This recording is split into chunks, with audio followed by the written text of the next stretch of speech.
দরবারে যাওয়ার আগে তিনি বললেন, আল্লাহ আমাকে তুমি এই 5টা জিনিস দাও। কয়টা জিনিস? 5টা জিনিস।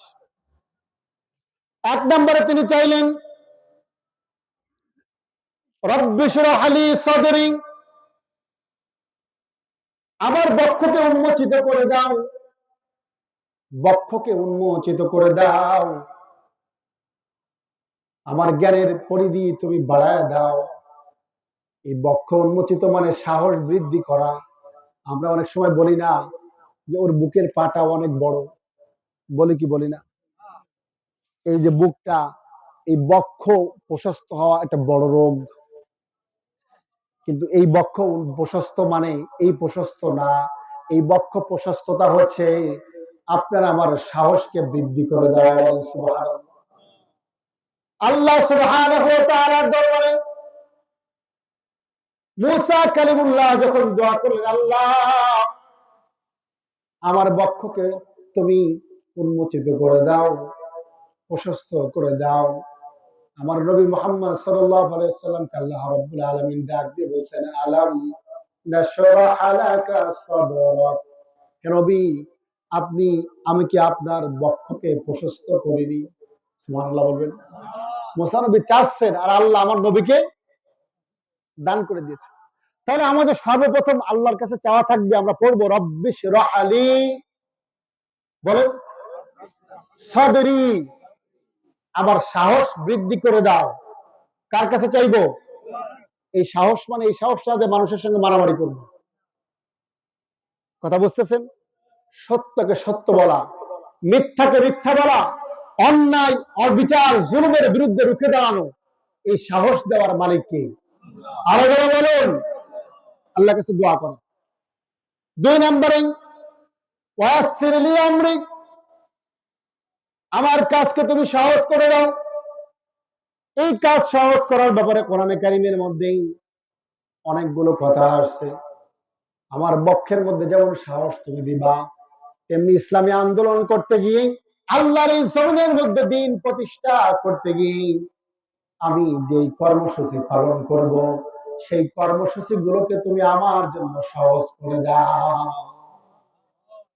আল্লাহ রাব্বুল আলামিন সূরাতুত তালাকের 4 নম্বর আয়াতে কারিমা আল্লাহ তাআলা বলেছেন, আমাইয়াত্তাকিল্লাহা ইয়াজআল লাহু মিন আমরিহি ইউসরা, যেই ব্যক্তি আল্লাহ রাব্বুল আলামিনকে ভয় করে তিনি তার জন্য সকল কাজগুলোকে সহজ করে দেন।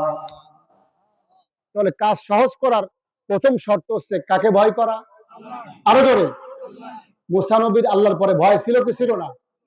তাহলে আমাদের কাজ যদি সহজ করতে চায়, তাহলে 1 নাম্বার কাজ রবকে, জোরে বলুন।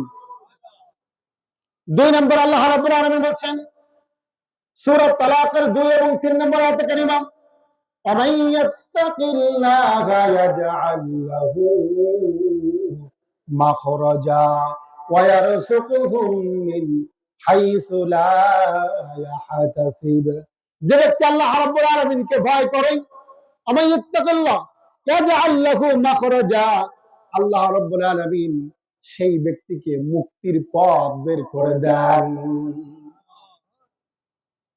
তাহলে মুক্তির পথ পেতে গেলে সেখানে ভয় করা লাগবে কার?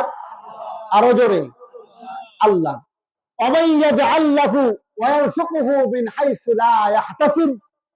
আল্লাহর ভয় যদি কলিজার মধ্যে থাকে, তাহলে তোমাকে আমি মুক্তির পথ বের করে দিব।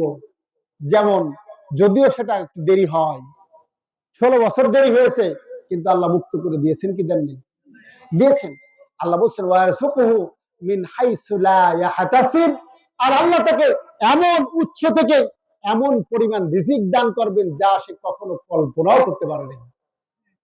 সুবহানাল্লাহ বলবেন না? দেখুন, 5 আগস্টের পরে যখন সরকার পতনের পরে যখন ইন্ডিয়া আমাদের পরে বারংবার চাপ প্রয়োগ করলো, তারা ফারাক্কার গেটগুলো খুলে দিল, তারা ডুম্বুর গেট খুলে দিয়ে উত্তরবঙ্গ ডুবিয়ে দিল পানির নিচে, হাজার হাজার ফসল ক্ষতি করলো। ওরা চিন্তা করেছিল বাংলাদেশের মধ্যে দুর্ভিক্ষ লেগে যাবে। আমার আল্লাহ সুবহানাহু ওয়া তাআলা এই বছরে সবজি এত বেশি বাড়া দিয়েছে, আমার একটা ঘের আছে 18.5 বিঘের মতন, এই ঘেরের মধ্যে টমেটো লাগাইছিলাম 2 টাকা কেজি, তাও তো কিনতে চাচ্ছেন। চিন্তা করেন, আলুর কেজি 6 কেজি 100 টাকা, অথচ সেই আলু আমরা কয় কেজি কিনে খেয়েছি? 100 টাকা করে কেজি। পাতাকপি, ফুলকপি, লাউ, এগুলো কেউ কিনতে চাচ্ছে না বর্তমানে। তার মানে আল্লাহ বললেন যে তোমরা একটা সাম্রাজ্যের পতন ঘটিয়েছ, আমি আল্লাহ তোমাদের কাজকে সহজ করে দিয়েছি, তোমাদের মুক্তির ব্যবস্থা করে দিয়েছি, এমন উচ্চ থেকে রিজিক দান করেছি যা তোমরা কল্পনা করতে পারবে না। বাস্তবে তো মিলান। কোরআন শুধু শুনলে হবে না, এই যুগের সঙ্গে, ইতিহাসের সঙ্গে আমাদের জন্য শিক্ষা আছে না নেই? আরো জোরে বলুন। ওরা পেঁয়াজ বন্ধ করে দিল, আলু বন্ধ করে দিল। আলু বন্ধ করে দেওয়ার পরে যখন ওদের পেঁয়াজ আর আলু আমার বাংলাদেশ নিচ্ছে না, তখন ওরা রাস্তার মধ্যে পেঁয়াজ গুলো ঢেলে দিয়ে, আলুগুলো ঢেলে দিয়ে আন্দোলন শুরু করলো। যেই ময়ূক রঞ্জন সাংবাদিক, দেখেছেন না, বাংলা সাংবাদিক আছে না, ওই কার্টুন সাংবাদিককে তার বাড়ি ঘেরাও করেছে কৃষকরা, যে তোর কারণে বাংলাদেশ আমাদের পেঁয়াজ নেয় না, তোর কারণে আলু নেয় না, এই আলু আর পেঁয়াজ বাংলাদেশে না গেলে আমরা কৃষকরা আত্মহত্যা করব। ক্ষমতার মালিক কে? আরো যারা বলুন কে? ইয়াত্তাকিল্লাহ ইয়াজআল লাহু মাখরাজা ওয়া ইয়ারযুকুহু মিন হাইসু লা ইয়াহতাসিব। দুনিয়ার মানুষ, আল্লাহকে ভয় করো, তাহলে আল্লাহ তোমাদের মুক্তির পথ বের করে দিবেন। শুধু তাই নয়, এমন উৎস থেকে রিজিক দিবেন যা তোমরা কল্পনাও। আমরা কল্পনা করেছিলাম? আমরা চিন্তা করেছিলাম ভারত আমাদের ভাসিয়ে দিয়েছে, আমাদের ফসলে দুর্ভিক্ষ লেগে যেতে পারে। আল্লাহ বললেন তোমরা জানো না, আমি তো সেই আল্লাহ, যে আল্লাহ আফগানিস্তানকে আমেরিকা একদম বম্বিং করে মাটির সাথে মিশিয়ে দিয়েছে। সেই আফগান যখন ইমারতে ইসলাম প্রতিষ্ঠিত হলো, তখন আফগান সরকার সারা পৃথিবী তাদেরকে নিয়ে ট্রোল করলো, কটাক্ষ করলো যে তারা তাদের দেশে আফিম চাষ করে। কি চাষ করে? আফিম। ভালো না খারাপ? খারাপ। আফিমের চাষের মধ্যে, আফিমের যে ফুলের মধ্যে যে দানাটা হয়, এই দানাকে বলা হয় পোস্ত দানা, যেটা আমরা মাংসের স্বাদ বাড়ানোর জন্য আমরা ব্যবহার করি মশলা হিসেবে। তাহলে আফিম শুধু খারাপ না, ভালো গুণাবলী ওর মধ্যে। আপনি যেভাবে, এই যে গ্লাস, এই গ্লাসটা কি ভালো না খারাপ বলেন? আল্লাহ কোনো কিছুই অযথা সৃষ্টি করেন নাই। রব্বানা মা খালাকতা হাযা, সে আয়াত আমরা সামনে দেখব। এই গ্লাসের মধ্যে আমি পানি খাচ্ছি, ভালো না খারাপ? যদি মদ ঢেলে দিই, তাহলে গ্লাসের দোষ না, ব্যবহারের দোষ। কথা বুঝতেছেন তো আমার? আফগানিস্তান চিন্তা করলো গোটা পৃথিবী আমাদেরকে নিয়ে ট্রল করে, তাহলে বাদ দিয়ে দাও, আফিম চাষ করবো না। তারা জাফরানের চাষ শুরু করলো। এত পরিমাণ জাফরান আল্লাহ আফগানে দিয়েছেন, তাম পৃথিবীতে তারা জাফরান সাপ্লাই দিচ্ছে। আরো আসতে বলেন। তারা ডালিমের চাষ করলো, আনার। রব্বুল আলামিন এমন পরিমাণ আনার দিয়েছে, বিক্রি করে পারে না। পরে তারা সাফা পানি বের করলো, আনারের জুস। আমেরিকা, ইউরোপ, আমেরিকা তাদের জুস গুলো কিনতেছে। কোকাকোলা কোম্পানি, পেপসি কোম্পানি, এই সাফা জুস বেরোনোর পরে তারা মার খেয়ে গিয়েছে। সম্মানিত ভাইরা আমার, এরপরে দেখুন, চলুন সামনে দেখি আরো কি কি নিয়ামত আল্লাহ তাদেরকে দিয়েছে। এরপরে আল্লাহ সুবহানাহু ওয়া তাআলা তাদের দেশে তেলের খনি দিয়েছেন। এই তেলে তারা চায়নার সহযোগিতায় তারা তেল উত্তোলন করতেছে, তাদের নিজেদের প্রয়োজন মিটায়া তারা এগুলোকে আবার রপ্তানি করতেছে। ভাইরা আমার, এখানে শেষ না। এরপরে আল্লাহ সুবহানাহু ওয়া তাআলা গত বছরের রিপোর্ট, আল্লাহ তাদেরকে ইউরেনিয়ামের খনি দান করেছে। ইউরেনিয়াম কি? ইউরেনিয়াম হচ্ছে, এটা নবায়নযোগ্য জ্বালানি, অর্থাৎ এটা ব্যবহার হচ্ছে কিসে? ইলেকট্রিসিটির মাধ্যমে। ইলেকট্রিসিটি একবার পুড়ে গেলে আবার কি রিপেয়ার করা যায়? যায় না। উৎপন্ন হবে, জ্বলবে, পুড়ে শেষ হয়ে যাবে। কিন্তু যদি একটা ব্যাটারি, এখানে যে ব্যাটারি গুলো আছে, এই ব্যাটারি একবার শেষ হবে, আবার চার্জ দিয়ে আবার করা যায়। এটাকে বলা হয় নবায়নযোগ্য জ্বালানি। পৃথিবীতে ওয়ান টাইম জ্বালানি শেষ হয়ে যাচ্ছে, গোটা পৃথিবী নবায়নযোগ্য জ্বালানির দিকে ফিরে যাচ্ছে। এই নবায়নযোগ্য জ্বালানির মূল উপাদান ইউরেনিয়াম, যার 1 কেজির দাম কয়েক কোটি টাকা। আল্লাহ সেই ইউরেনিয়ামের খনি আফগানে দান করেছেন। ওয়ারযুকুহু মিন হাইসু লা ইয়াহতাসিব, ওরা কল্পনাও করতে পারে নাই।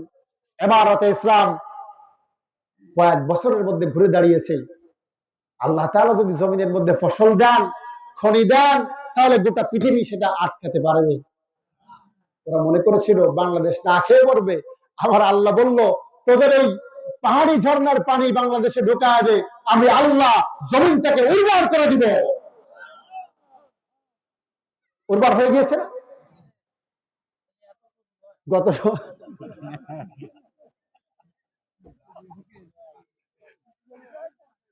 সম্মানিত ভাইরা আমার, চলুন এরপরে দেখি আল্লাহ সুবহানাহু ওয়া তাআলা মুসা কালিমুল্লাহ আল্লাহর দরবারে যে দোয়াগুলো করলেন যে আল্লাহ আমার কাজকে সহজ করে দেন। তাহলে আমরা প্রথমে আল্লাহর কাছে দোয়া করব, আমাদের ঈমানের সাহসটাকে আল্লাহ বৃদ্ধি করে দাও, আমরা যেন ভয় না পাই। কারণ মুমিন কখনো ভয় পাবে না। মুমিন মরলে শহীদ, বাঁচলে, যারা বলুন, মরলে শহীদ। ঈমানের পথে, ঈমানের পথে, ঈমানের পথ কাটাই ভরা ফুল বিছানো নয়।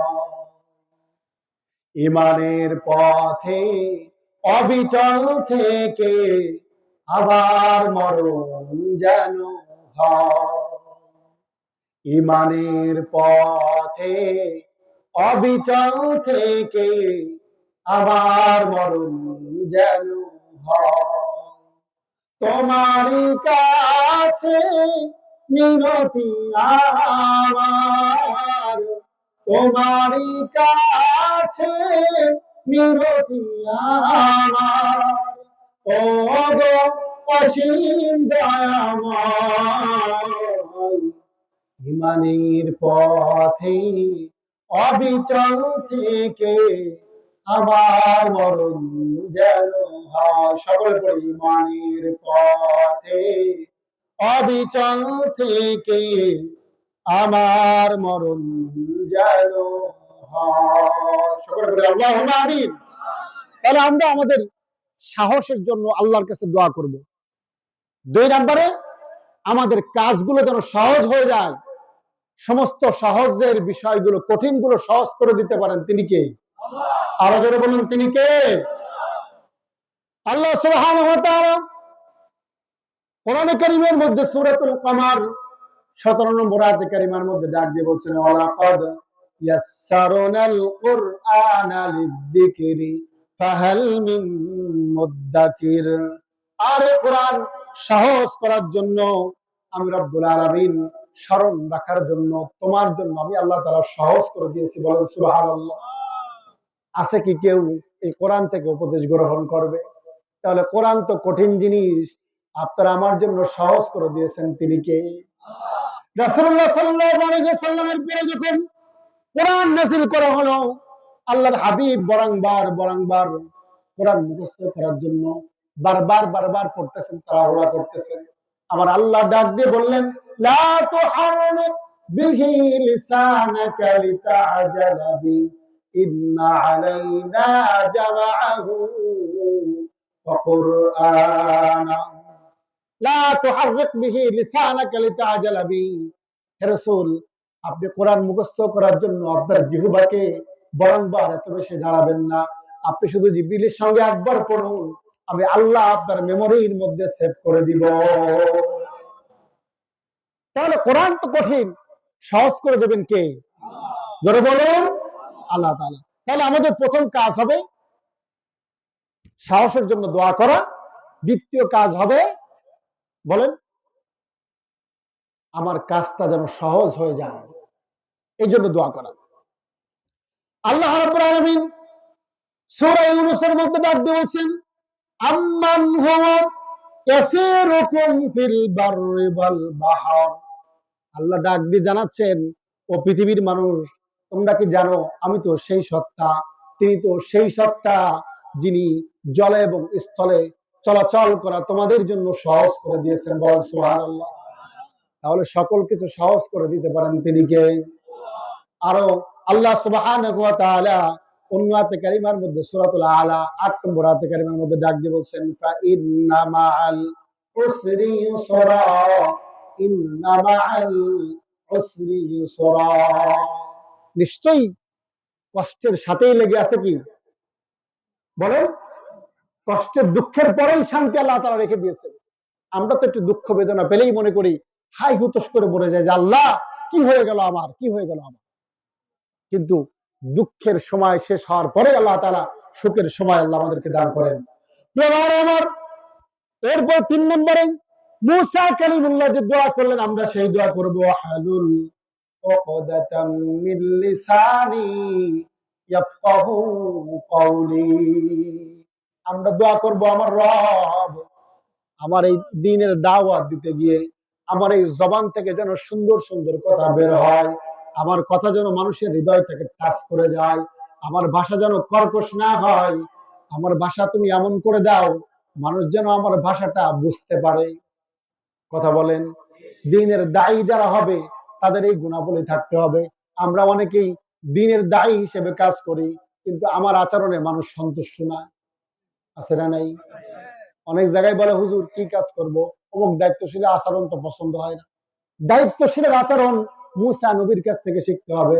আমার আল্লাহ তাকে শিক্ষা দিয়েছেন, ও মূসা যেমন দোয়া করেছিল, আল্লাহ আমার ভাষাটা সহজ করে দাও, মানুষ যেন আমার কথা বুঝতে পারে।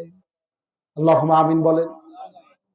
আল্লাহ সুবহানাহু ওয়া তাআলা আমাদের যে ভাষা, এই ভাষা পৃথিবীর কোন মানুষ শেখা নাই, আল্লাহ তাআলা নিজে শিক্ষা দিয়েছেন। খলাকাল ইনসানা আল্লামাহুল বায়ান।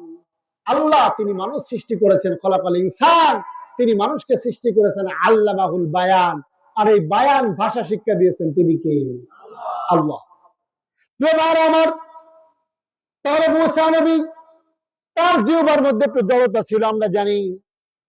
তিনি যখন ছোট্টবেলায় ফেরাউনের কোলে উঠেছিলেন, ফেরাউন তাকে আদর করতে যাচ্ছিল। ফেরাউন ছিল কাফের, নিজেকে খোদা দাবি করেছিল। মূসা নবী তার দাড়িটা ধরে ঠাস করে মুখের মধ্যে একটা চড় লাগাই দিচ্ছে। লাগাই দেওয়ার পরে ফেরাউন বলল, আসিয়া তুমি তো, তোমাকে বলেছিলাম এই সন্তান আমার শত্রু। আসিয়া বলে, না, ও তো বোঝে না, ছোট্ট মানুষ। ফেরাউন বলল, তাহলে পরীক্ষা করা হবে। কি পরীক্ষা? এক পাত্রের মধ্যে রাখা হলো আগুনের পাথরে গরম করা আগুন, লাল টকটকে আগুন। আর এক পাত্রের মধ্যে রাখা হলো সোনা, বনিমুক্তা ইত্যাদি। মূসাকে ছেড়ে দেওয়া হলো, মূসা তুমি কোনটা পছন্দ করো। যদি মূসা সোনা ধরে বসে তাহলে বুঝবে যে মূসা বোঝে। বাচ্চারা সাধারণত সুন্দর জিনিসের দিকে আকর্ষিত হয়। মূসা নবী হাঁটি হাঁটি পা পা করে হামাগুড়ি দিয়ে যখন স্বর্ণের পরে হাতটা নিয়ে গেল, জিবরিল আমিনকে আল্লাহ ডাক দিয়ে বলেন, জিবরিল চলে যাও, আমার খলিল যেন, মূসা কালিমুল্লাহ যেন ওই স্বর্ণের পরে হাত না দেয়, তার হাতটা ধরে আগুনের পরে দিয়ে দাও। মূসা নবী ছোট্ট মানুষ, হাত ধরে পাথরের আগুন, ওটা ধরে যখন গালের মধ্যে দিল, সঙ্গে সঙ্গে তার জিহ্বার একটা অংশ পুড়ে যায়। এই যে পুড়ে যাওয়ার কারণে তোতলা ছিল, তিনি আল্লাহর কাছে দোয়া করেছেন, আল্লাহ আমার জিহ্বার জড়তা তুমি দূর করে দাও। আবার এটা হতে পারে, মুফাসসির বলেছেন না, তার জিহ্বার মধ্যে কোনো জড়তা ছিল না। কিন্তু কেন দোয়া করলেন? কারণ আল্লাহর কোরআন, তারপরে এসেছে কঠিন কোরআন, কঠিন কিতাব এসেছে, তাওরাত কিতাব। দোয়া করেছেন এই কারণে তাওরাতের ভাষা যেন তিনি সহজ